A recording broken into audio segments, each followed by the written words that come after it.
All right. I don't know what these for mean. What does this mean? Uh-oh. Oh, I don't know what I just did. I'm just gonna stop before I mess something up. I'm just gonna stop. 13. Oh, for achievements. Oh, okay. I'm like, what is this? What is this? What's happening? So yeah, okay. I've got some people popping in. People popping in, and as always, the tiki taki is first. Always, always the tiki taki is first. So, oh, glasses, because I can't see nothing. I think I can see y'all, allegedly. Agbo Ato love. All right. So, because I've at least got some of my faves in, this didn't help me see it. All my glasses are dirty. Didn't help me see and all my glasses are dirty. So, hi everybody. Happy Tuesday. Happy Mars Day. I hope this finds everybody well. I'm going to say this. I'm going to set the intention that my intention is not to be on here super long. But hi Facebook. Hi Janet. Hi. So intention is not to be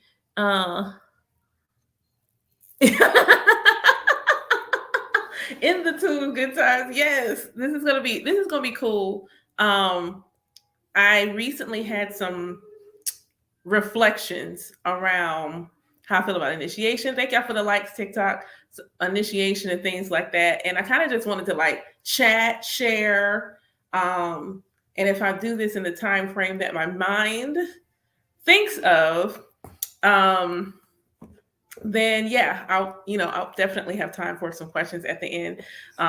TikTok, y'all might have to just come with me to the kitchen while I cook. We'll just see how this goes.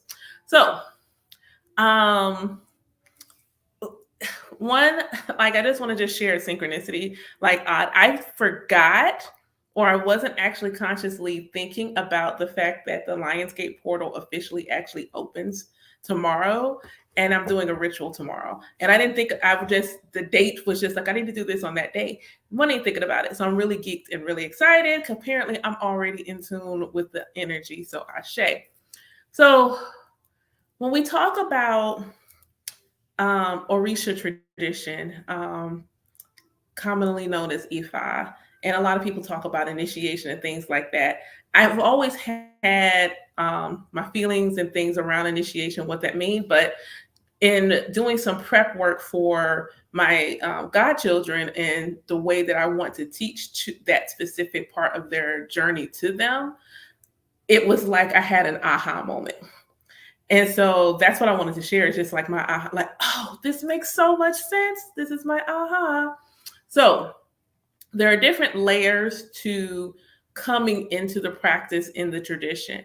Not everybody that connects with Ifa, Orisha, or anything like that is going to be someone that has to quote unquote initiate. That might not be part of their life story and their life plan.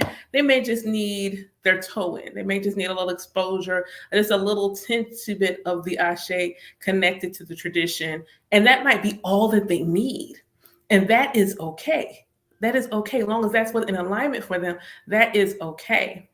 I personally, I've said this before, people who follow me before said I did not necessarily imagine that I was going to initiate nor become a priest. Neither of these things were things that I considered as in the realm of possibility. They just were apparently aligned to my destiny. So when I think about the different layers, what I would love to do is kind of break them down in my own words. If I have anybody else who wants to do it in their own words, they can do it on their own live, on their own page. This is mine. This is mine in my own words. So when I think about it, I think about that first, like the first step, the first part outside of simply getting aware that this tradition even exists. And what I realized, even in like I'm in the African American diaspora, I am Black, and looking at how you get the exposure to the tradition, and looking at how it manifested here in the States through the Atlantic slave trade, when we got more of a fuller exposure to Ifa and Orisha tradition, when the West Africans came here to the States, I think it was much more challenging for them to hold on to Ifa Alafia in the way that they wanted to. And thus they had to be creative. They like, we can't let it go away completely. There has to be something, some connection to our traditions that remains. And the resiliency of my African American and other African American ancestors to not only hold on to some semblance of a partner with other tribes, other lineages, other traditions, and say, what do we do alike? What do we do differently? Where do we have common ground, and give birth to hoodoo? And I just want to give honor to those ancestors, because that when you look at hoodoo and look at some of the things and look at some of the practices, when you strip away the things that are layered in from Christianity or Catholicism, depending on what the plantation was that they were on, you will find remnants of various African traditions, from Orisha to voodoo to even some Kemetic traditions. You will find all these different layers, because all of these various ancestors all had to come together and say, we will not let them win, but we will not rob us completely of our culture, and work all of their sciences with the religion that was on the plantation and say, okay, this is what we're going to birth. They didn't call it hoodoo. If I go to my ancestors and I'm doing divination, I mention hoodoo, they don't know what that is. That's because that's what we call it. That's because that's what we call it. But when I talk about that, working with the roots and the herbs and still honoring the elements and various things like that, that is how that looked. So then when we get more into like how the tradition then came closer, this is where we had our brothers and sisters that were in the other islands coming into the States and bringing with them the way that Orisha tradition lived there. Orisha tradition lived there by way of Santeria Lukumi. So then they come to the States, and Black people are more often exposed to Lukumi Santeria, not because they have a ancestral connection that leads them that's Hispanic or Latin. It's because that's how Ifa came over in more of a holistic state. It's not that they have a connection to Catholicism. That's just how it came to the States, in a way for us to get an even more vast exposure to it. I realized I didn't even know that you could practice it in any other way until I got exposure to my Ialode and other practitioners who are not Lukumi Santeria. But that's the reason it's so prominent, is because that's how it came in its more prominent space first. And I was like, okay, that makes sense to me. So then we start looking at the layers of how people come to practice. And that first layer starts with, in a traditional sense, because I don't practice Lukumi or Santeria, so I can't speak to theirs. In a traditional sense, your hand of Ifa. And your hand of Ifa, what some people may think is this is when you get your destiny. That's not what it is. And it's not initiation either. It's not when you get your destiny, and it is not initiation. What it does is it helps you cultivate spiritual practice. You begin to build a routine around taking care of the implements that you receive when you get your hand of Ifa. You begin to cultivate a routine of how you do your prayers. You begin to cultivate a routine of how you do your offerings, about how you do divination. Because for the record, you don't have to have psychic gifts to go into one of these traditions. Not everybody who goes into these traditions is their destiny is to be a medium or an oracle or anything like that. That's not the case. So don't feel like because you, for a way to put it, feel like a muggle, you can't come to these traditions. That is not the case. That is not the case. And don't let anybody make you feel that way. You can be muggled down and still find nourishment, and still find healing, and still find enrichment from these traditions. Not everybody is meant to be a priest or anything of that nature. And this is where like the beauty in what I divined my course name to be starts to come into play. So you get your hand of Ifa, you get these implements, you go through some sort of training to learn how to use the implements, do offerings, do divination, all these things. What's the point of divination? Well, the point of divination is so that you don't have to flounder around not knowing what the heck is going on in your life. The point of divination is you got this thing happening, because you don't necessarily have to divine every single solitary day, but you do have a set of consistency, so you can kind of check in periodically so that you don't get caught slipping. So you're checking in periodically and doing your divination, and you're learning how to do that, and you're learning the way that it's going to flow for you. I can teach them a prayer cycle all day, but at the end of the day, their connection with spirit and their connection with source is going to allow them to flow through their own prayer cycle that may have nuances of what I teach them, but will still be holistically their own. And that is the point. Is the point for them to come to their own tradition and their own connection with spirit. Now, when they get ready to go through and actually say, hey, they're doing divination, it's coming up, they need to take it to the next level. They need to take it to the next level and go ahead and initiate in the tradition. Initiation in the tradition is not simply, oh, I'm making this commitment to practice in this way. That's not what it is. The element of the practice part is such a small fragment of what it is. When you look at what Ifa is actually teaching us to do, it is teaching us to, one, have personal accountability for what happens in our life and not feel like we don't have a certain hand in how things are going to happen, that we're not working in concert, in conjunction, in tandem with our spiritual core. That's number one. That there is a oneness with the source, with the creator, with all of nature. And that is why we are building that harmony within nature. That's why we're building our harmony with these energies, because we're supposed to be coming back into harmony with ourselves. And that is what initiation is for. This is when you get your destiny.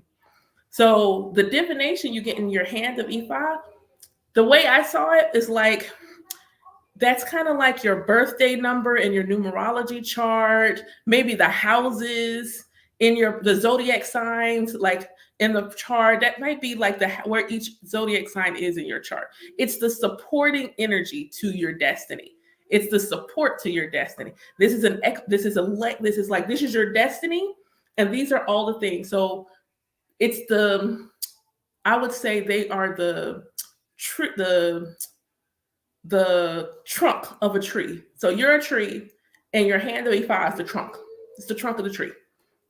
It gives it some structure, stability. So when you go through and you go to initiation, what you receive is your destiny. This is like getting a birth chart reading through African spiritual science. That's what it is. It is your birth chart reading from an African traditional lens, through the lens of Ifa and the Odu. You get such information. Like, I decided to I like to go back to mine and just like relook at it the same way I do my birth chart and my numerology chart. I just like to go back and refresh myself on it. And one of the things I never paid attention to was the fact that it calls out vision, like my physical eyes. Y'all, if y'all were on here when I first popped on, the first thing I said, I can't see. The first thing I said is I can't see. My glasses is dirty. And it was wild because it was like this particular part that I found for that Odu, it calls out like, hey, be mindful of reading in the dark or working in the dark, because it's going to put a strain on your eyes. As I'm reading in the dark on my cell phone. Okay. All righty. All right. Cool. But I'm confident there's probably something in my birth chart that says the exact same thing. I've seen in my Odu where it talks about infertility and what to do so that I can conceive children. If you look at my birth chart, I have Uranus, which is the planet of disruption, sitting in my 5th house, which is the house of children. This also indicates struggles with conceiving a child. Oneness. It's a reflection of the oneness in things. Certain things that's your destiny. It's your destiny, regardless of which modality you are going to use to look at it. This is why everybody does not have to initiate, because the information can still be gleaned in another fashion. You don't necessarily have to initiate into an Orisha tradition to get the information. The information is still out there. I see my Odu in my birth chart, in my human design, in my it's in all of them. I can layer them all together and you will see the story written in different words, but it's the exact same story. So you get your initiation, and what the beautiful part is, there are check-ins. It's not like you get that first thing, hey, initiation of your destiny. You still have to be ready. So there still has to be divination and say, is it time? Is it time yet? Okay, cool. Still not time. It's time now. Okay, I can do it now. Cool. Because there's not a rush to do so. So you go ahead and you're going to initiate. You get your destiny, and then during that time, you learn about your Orisha. Now, like I said, I do not practice Lukumi Santeria, so you can learn about the Orishas that are with you, that are here to support you in your destiny. I would consider them like the branches on the tree, the branches on the tree of your destiny, helping support you, helping to guide you, helping you be part of your team. They're like, we're here too. We're here to support. If I was going to put them in the birth chart, they're your planets. In a literal sense, for in some ways, they are your planet. They are the planets in your birth chart. They are the zodiac signs in your birth chart. So again, this supporting energy to the overall picture of what is your destiny. So when you think about them, in the intention of initiation is not to indoctrinate you. It's not to infuse you with dogma. It is to infuse you with yourself. The purpose of initiation from an Orisha tradition is not to indoctrinate you, is not to have you go to another religion that makes you feel stuck and makes you feel stagnant, makes you feel like you are separate from your source. It is to purposely align you to your destiny, who you are holistically, give you tools and resources to utilize so that you move through your life with more ease. It doesn't give you ease, but it does allow you to flow through your life with more ease, to tap more into your personal ashe, your personal energy, so that you can feel more one with yourself, so that you don't always feel like you got to go to battle with yourself. I hear so many people like, it's me versus me. Why are you in competition with you? Why are you at war with you? Why are you in a battle with you? There is never a time where I'm going to ever feel like it's me versus me. When I look at the me that I was several years ago, I am grateful for her. Because if she had not been strong enough, resilient enough, confident enough, even if she didn't realize that's what she was, she did all the things she did to make it so that I could be here. What initiation did was confirmed. There were so many things that popped up in my initiation divination that I already knew that I was, but it was like hearing it, like I divided over myself. And I know I'm fine. Like, not trying to be funny, but I know that I'm fine. But it was a beautiful thing to hear you have this amazing connection to the source. Like it's a deep and intimate connection between the source and I. Whether it's through my own reading, a pick a card reading, it had always come up. So to hear it in my initiation was just like, they even said, everybody tells you like got a busy brain? First off, I didn't ask you to come for me in this fashion, but yes, you have to stay grounded. And I know I'm an Aquarius. We're already up here. If you're an Aquarius sun, we're already up here in the ethers. That's where we're at. We're hanging out in the ether. Capricorn is an earth sign. It stayed on earth. It's still chilling. But Aquarius is up in the ether doing what? Gathering knowledge. That's what's water bearer. It's not a water sign. It's a water bearer. It is pouring down spiritual knowledge from the divine. Aquarius is already up in the ether. We have a busy mind, wind energy. We have a busy brain. Why? Because we are pulling. Right. Yeah. I'm an Aquarius, Sun, Mars, Mercury. The asteroid Auset also sits in Aquarius for me, and it's in the 8th house. So yeah, that there, and it's like, yes. The ability to, be nurturing. Yeah. I know. So when it comes up in like your mind is busy, It is. It is always perpetually busy. So I have to take time to go someplace and not like purposely not be thinking about stuff or do something that triggers me not to think. Being quiet is not always that thing, though. I do have to take time to be quiet. I have to take time to quiet my mind. So I have to do stuff like sing or dance because when if I'm singing, I'm not thinking. Singing is one of those things where I'm consciously thinking about other stuff, but once the song comes on, if it's a song I know, I'm actually not consciously thinking about the lyrics. I'm just flowing with the song and singing. So that my mind gets to quiet, it gets to be still because I'm also a prolific dreamer. I can't tell you whether my conscious mind is actually getting sleep or not. I feel somewhat rested when I wake up, but I'm always someplace. Always just like, dude, I'm out. Dude, okay. Dude, I'm out. I wake up and like, yo, where did we just come from? Where did we go? Sound like a lot of travel. Felt like a lot of travel. We did a lot of travel in the astral while we were sleeping. But I still feel, long as I go to bed at a decent time, actually rested. But in terms of the initiation, that's what it's for. The side effect is you walk with Iwa Pele, good character. The side effect is you walk you think about what character is. You think about a character. This is like your individual. You're walking with yourself. When we talk about good character, we're not talking about you're walking around holier than thou or things of that nature. You don't make mistakes. You don't have fun. That's not what that means. Are you being authentically you? Are you being the you that you and your Ori chose you to be?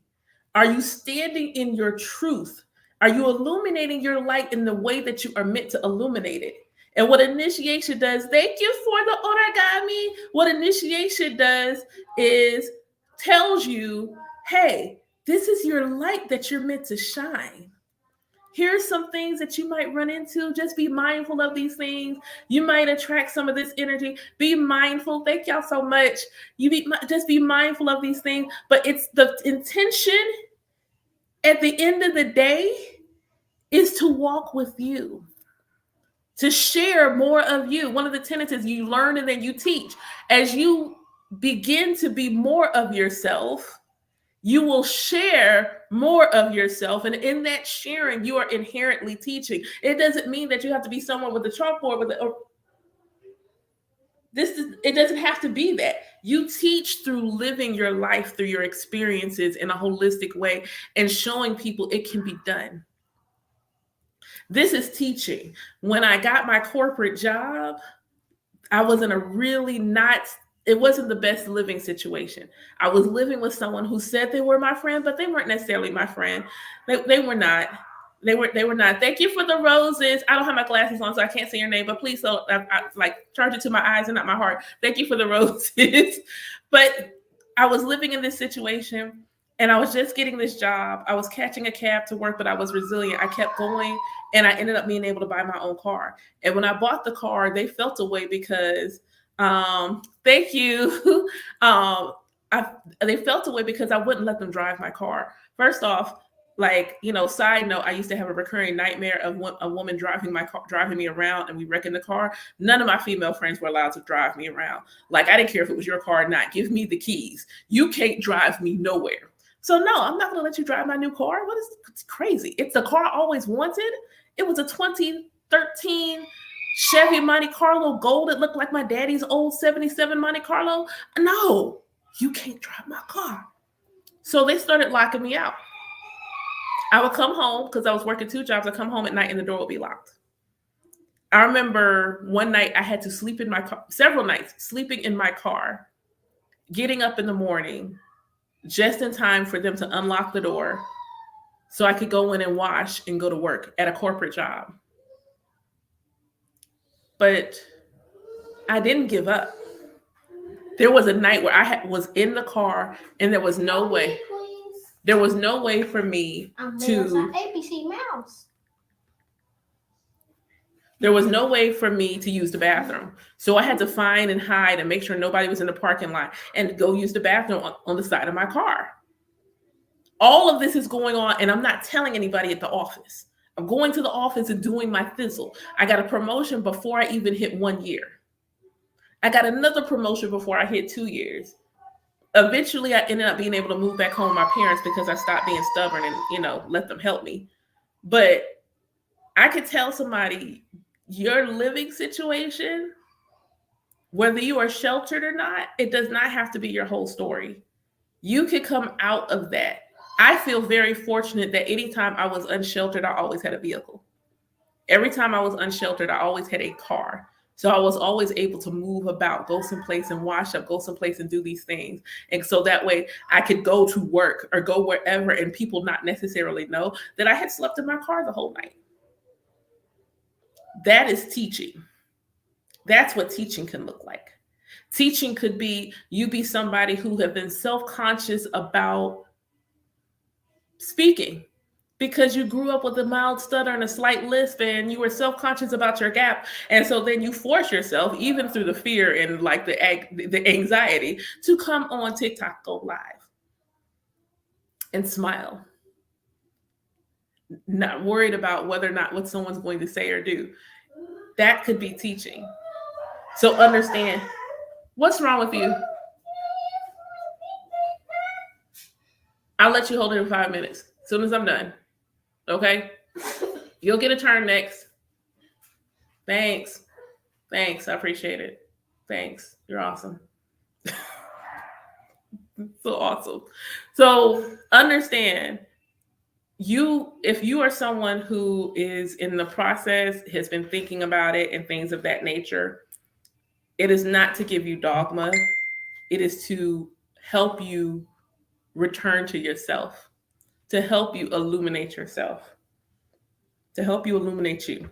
So what I will close off with is, because I know I debated on whether I was going to bring this up, and I think I just am. Oh, thank you.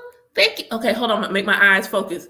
Witching Kitchen. I'm gonna just make sure. Thank you so much. You have a beautiful day as well. So what I will close off with is this, and then I'll take like another 5 minutes or so to do questions. I did good. I've been watching the time. I know that there are people out there. No, it needs to go in a charge. It needs to be charged. I promise you will get some iPad time today. The cord is in my room behind the bed.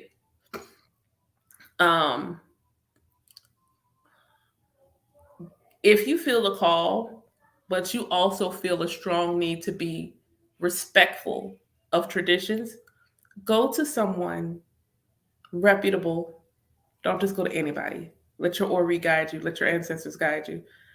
First, talk to your ancestors. Let's start there. First, don't go to a tradition without talking to your ancestors. That's number one.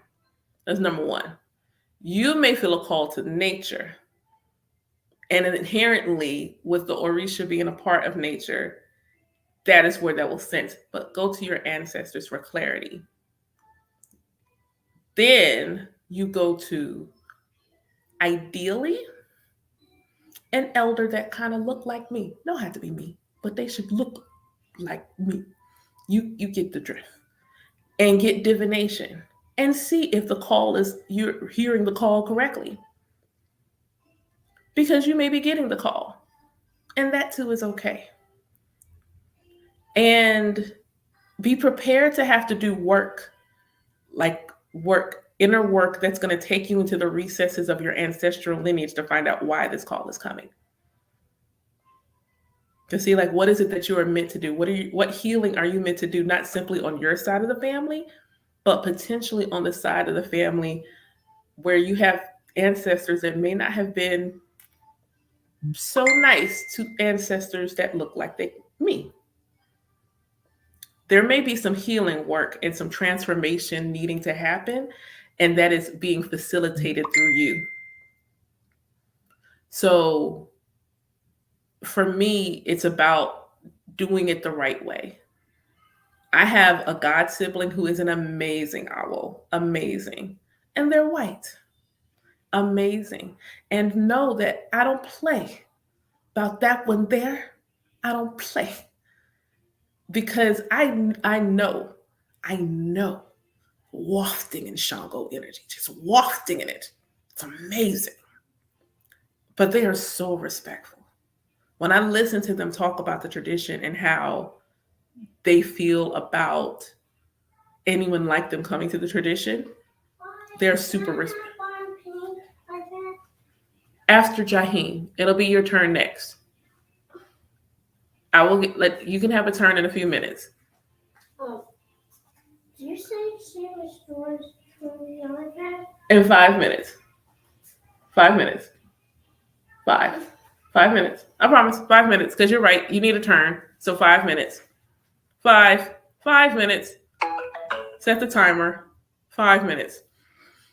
This is why I said I was going to be short today. Right there. That right there. That right there. The Leo's birthday is coming, and he's giving all the Leo energy. His birthday's next week, and I'm getting all the Leo right now. So just something to consider,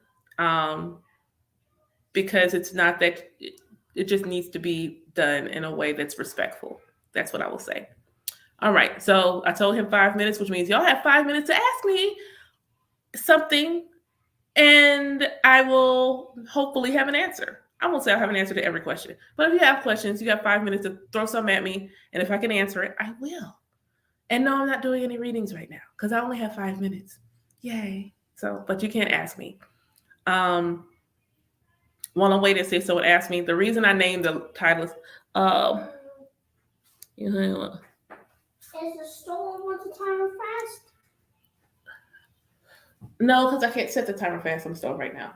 But I probably just wait for me to be done. So to be crowned is Orisha initiation is simply a separate initiation. So you can initiate and not necessarily get any Orisha, but you can receive some Orishas. So initiation in terms of Orisha is meaning that you are unlocking the door, you are kicking the door open to their Ashe. All of the Orishas are elements consciousness of the creator in creation. So whether that is in nature, in acts of communing with nature, in aspects and archetypes, that's who the Orisha are. Meaning any human being is a reflection of nature and thus the embodiment of nature. And that means that energy is present within your being. Nature energy is present within your being through somebody who has a connection to, there's more than one West African tribe that honors Orisha. Whichever one that is, it may manifest in your understanding through Orisha. It may manifest in other ways. Through an Orisha tradition, what happens is you may need more than just a crack. So for my anime enthusiasts, Naruto, Guy Sensei, there is a technique he uses called unlocking the gates. He unlocks the 9 gates. This is to increase the flow of chakra in his system. They already have chakra moving. It's always there. It's never not there. They can easily access it. But at some points, he needs the flow to be unencumbered. So let's say the door is like this. This is your natural access to this particular energy. But your destiny calls for it to look like that. What crowning or going through Orisha initiation does is take it from here to here. And take it from here to here. So that you can readily access the Ashe of that Orisha.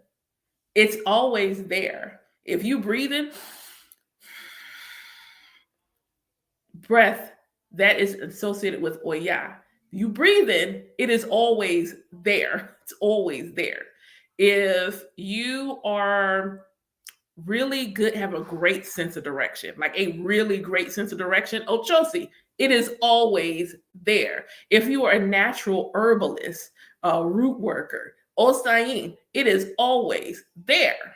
But if your destiny calls for you, I'll use myself for example. Most people would say pre-initiation, when they met me, I was kind and I was nurturing, give off mommy vibes. You could ask the people that worked for me at Pizza Hut, my nickname was Mother.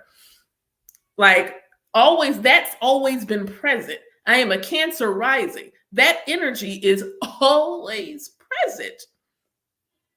But I needed Yemoja because I needed other aspects of that energy. Yemoja is not simply mother, she is a fierce mother. I needed to also be reminded that I am a good mother. That I am a good mother to the children that I birthed. Not simply the children that I have picked up along the way that love me as mother, but the children that I birthed. I am too a good mother. And I have to be stern with them sometimes because sometimes that is what it takes to keep them safe. Not in a limiting way where I don't want them to ever feel like they're not a limitless being, but like, yeah, don't run out in the street not looking because, you know, cars and like that. And also amazingly protective. But she's also a master at divination. So I needed to be able to have access to that. Shango. It's interesting because initially that's not an Orisha I saw coming. And then I looked at my birth chart and realized I was a progressed Leo. So I needed to shine and be out there and be upfront. But the other thing is Shango was associated with the planet Uranus, which is a modern day ruler of Aquarius. Hi, Darcel on YouTube. Darcel. So the energy for Shango, like y'all just heard me call my Aquarius placements. I got a lot of Aquarius energy, meaning that I have a lot of Shango's energy. I just didn't perceive it that way. Why didn't I perceive it that way? Because the Aquarius likes to give to the people, take care of the people, all about the people, but don't put me up front. Don't put me up front. Shango was told he was going to be king, and he was like, "You got the wrong one, homie. Not I. I'm out. I'm not the king. You got clearly you have me mistaken with somebody else." Shango had to come into being a king, and that is the journey of an Aquarius. When you look at the zodiac sign, their opposite sign, it's not the sign. There's not supposed to be the battle like their enemy. That is their sibling. That is their sibling. I'm gonna respond to that in a second. I'll respond to that. So it's their poles. They're just the same energy manifesting in different ways. So both signs are unique, individualistic in how they express, but Aquarius is the weirdo and the Leo is the one that stands out front. Shango helps me bring those energies to the center and manifest in both and be its peace, being the weirdo that's out front. Hello. As soon as I'm done, I will tell him in a minute. I promise. I told you I will tell you. I'll tell him in a minute. I will tell you in a minute. I'll tell you in a minute. So that would be how I would express crowning. It's just another initiation that gives you supporting energy so that you can fulfill your destiny. Hope that answered your question, Robert. I think that was you. I ain't got no glasses on, so don't give me the lie. I'm gonna answer this last one, and then as you can see, my son is just like, "Are you still talking? Are you still talking? You're not in the kitchen doing something else?" So, Ashe, you're welcome. So this is what I'm going to say. And for my YouTube and Facebook folks that can't see, the question I got on TikTok was about having dreams about Ifa and how to start on the path. This is what I would encourage you to do. Because I'm going to encourage it. I'm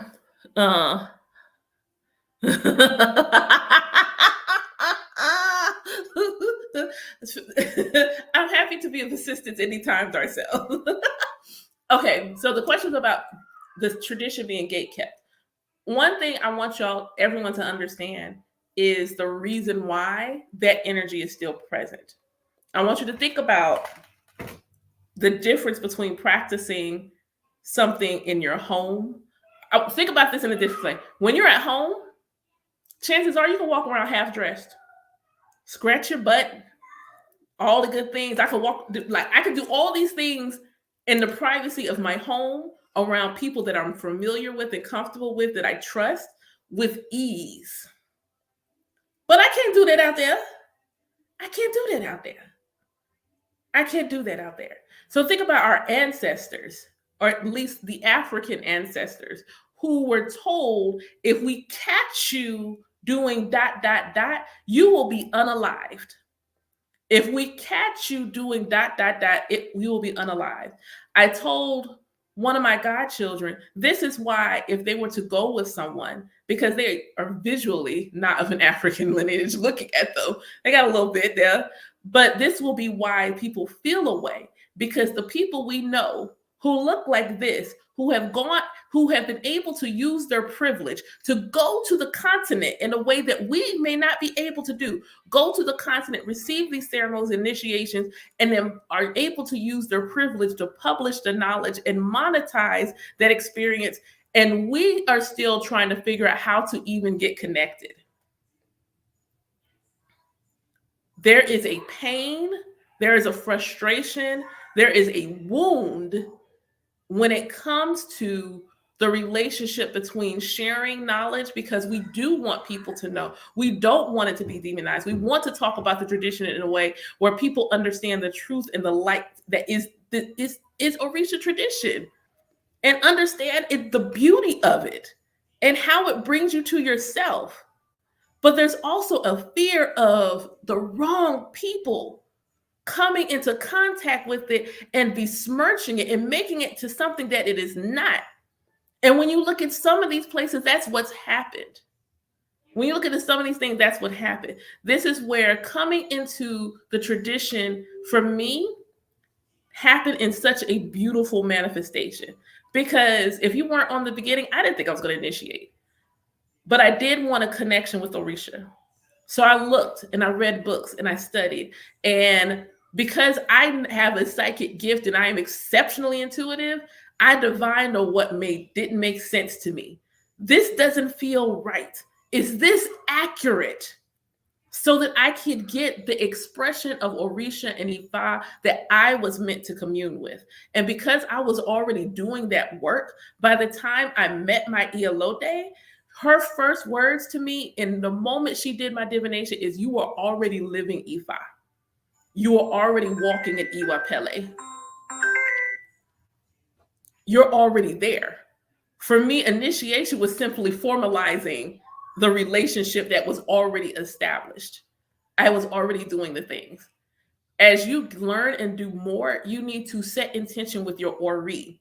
Build a relationship with your Ori. If you have not started a relationship with your Ori before trying to come to Ifa, start there. I will give you Ori prayers for free. There are people in this live, people on YouTube Live, who will tell you, I will give you the Ori prayers for free.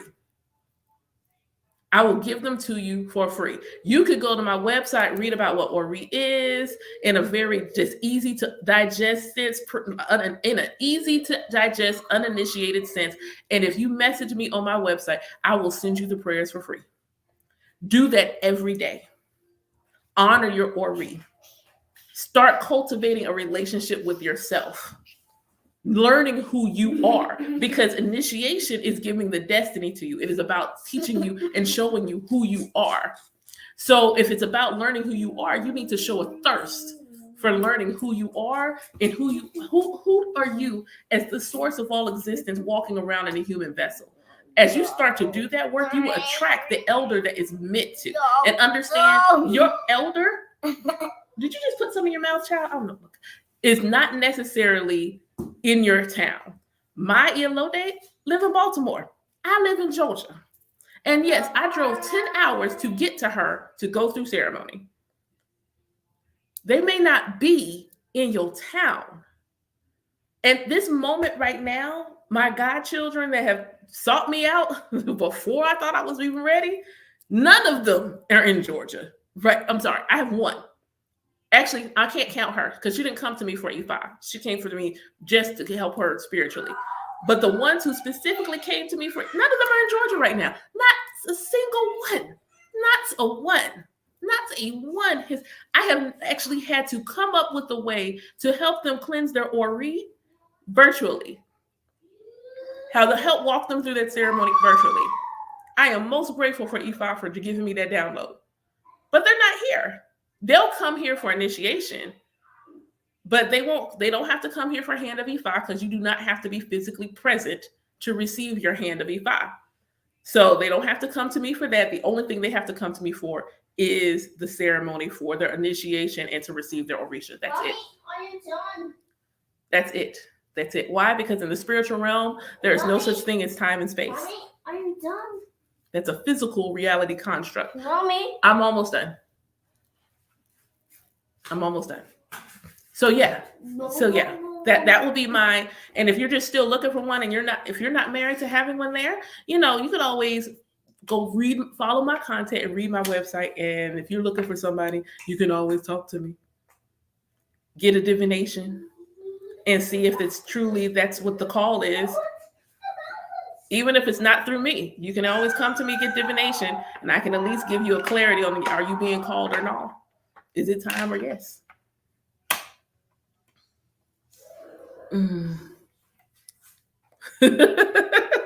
Ashe. All right, so I know y'all heard my son just G-check me again. Like, just check me in the agains, in the again. So a certain individual, if you're still on YouTube, if you still have not found anybody to help you with that, message me because I can actually do it for you. Just, you check with your Ori, and if you're cool with it, I can do that for you virtually, just as an FYI. But yeah, that's that. So I hope that y'all enjoyed this little quickie, little razzle dazzle live I popped in here for. I know it was fast. If y'all didn't catch it from the beginning, please go to my YouTube channel. It will be available for playback there and on my Facebook. Just give it a little bit to kind of finish whatever processing thing it's going to do. Ashe, love you back, son. Love you back. If you are interested in just being and able to experience Orisha, I do a Sacred Soulful Saturday with Orisha every other Saturday. I am considering moving this one to Sunday. So just go to my website and check it out. It's donation based. Minimum donation is $11. So give 11 or what you feel. You can go higher. But you get to experience me in Orisha. I pick a topic to teach from. I do some divination. It's a really beautiful session.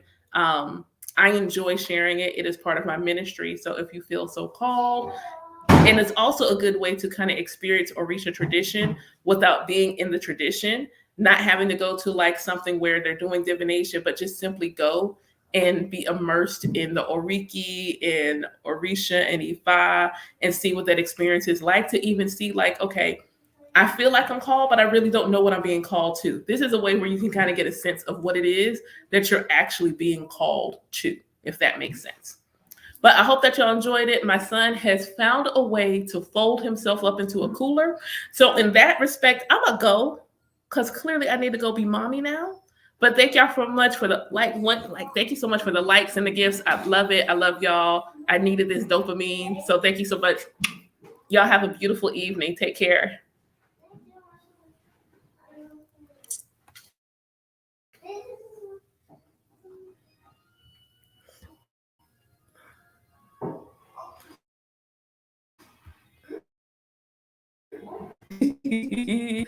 I hit it.